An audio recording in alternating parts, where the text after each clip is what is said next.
आइए अब आपको सीधे लिए चलते हैं संसद भवन, जहां पर लोक लेखा समिति का शताब्दी समारोह आयोजित किया जा रहा है।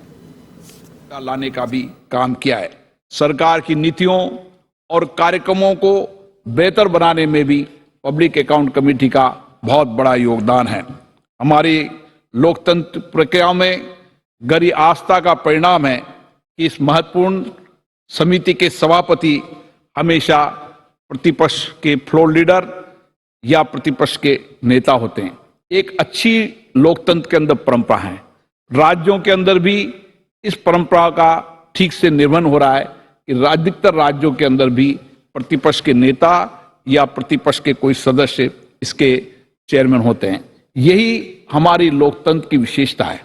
सबको साथ लेकर, सबके सहयोग से लोकतंत्र सशक्त मजबूत होगा जब सत्ता पक्ष प्रतिपक्ष देश हित और राष्ट्र हित के अंदर काम करेंगे।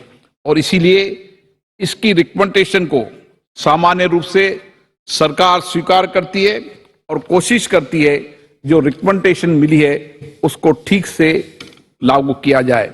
इसी परंपरा ने पीएससी के अंदर एक संसदीय व्यवस्था के अंदर एक निष्पक्ष संस्था के रूप में अपने आप को विकसित किया है, जहां निर्णय सामूहिक भी होते हैं, व्यापक विचार विमर्श से भी होते हैं। और पिछले 100 वर्षों के अंदर हम अनुभव करें और आजादी के 75 वर्षों में अनुभव करें तो पीएससी के अंदर जो भी निर्णय हुए वो सामूहिकता से एक साथ हुए, देश हित में हुए, राष्ट्र हित में है और वित्तीय पारदर्शिता के साथ निर्णय करने में इसमें विशेष रूप से भूमिका निभाई है।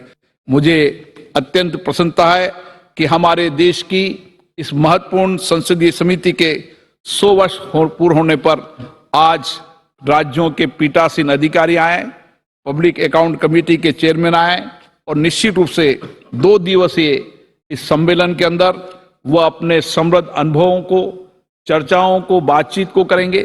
और हमारी कोशिश है कि देश की जितनी भी लोकतांत्रिक संस्थाएं, विशेष रूप से राज्य के विधानमंडल हो चाहे केंद्र का विधानमंडल हो, हम ऐसी कार्य योजना बना रहे हैं जिससे अच्छे अनुभव, समृद्ध सुझाव और एक दूसरे की बेस्ट प्रैक्टिसेज को हम सब लोकतांत्रिक संस्थाएं अपने अपनी संस्थाओं के अंदर अपनाएं। क्योंकि पीएससी एक महत्वपूर्ण कमेटी है और उस नाते जो 2 दिन तक संवाद होगा, आपकी चर्चा होगी, उस संवाद और चर्चा में से जो मंथन निकलेगा, उस मंथन से हम देश का कल्याण भी करेंगे और देश की सरकार का पैसा देश के अंतिम व्यक्ति के कल्याण के लगे उसकी जवाबदेही भी तय करेंगे। इस मौके पर मैं यहाँ पर आए सभी लोगों को बहुत बहुत साधुवाद देता हूं कि आप यहाँ पर आए। मुझे विश्वास है कि इस सम्मेलन के अंदर जो कार्यक्रम बनेंगे, नीतियां बनेगी, कार्यक्रम पर चर्चा होगी, संबंधित मुद्दों पर चर्चा होगी। हम सब नई तकनीकी से उनका उपयोग करते हुए, इंफॉर्मेशन टेक्नोलॉजी का उपयोग करते हुए अपनी उपलब्धियों, अनुभवों, विचारों को साझा करेंगे और एक प्लेटफॉर्म बनाने का काम करेंगे कि पीएससी के अंदर राज्यों और केंद्र, कई बार राज्य और केंद्र का धन भी राज्यों में जाता है, इसलिए हम केंद्र और राज्य की इन